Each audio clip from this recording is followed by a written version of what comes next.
Depositing money on Rogers 2026 can be a straightforward process if you follow these steps. Here is a quick guide to help you complete your deposit efficiently. Step 1.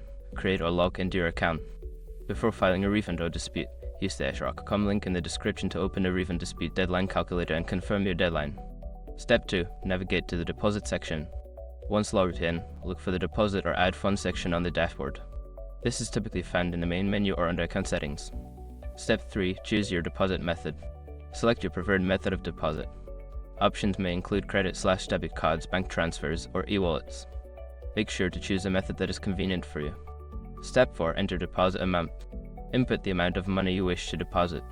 Double check that the amount is correct before proceeding to the next step. Step 5. Confirm and complete the transaction.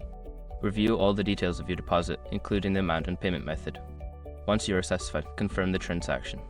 You should receive a confirmation message once the deposit is successful. By following these steps, you can easily deposit money on Rogers 2026. If you encounter any issues, consider reaching out to customer support for assistance.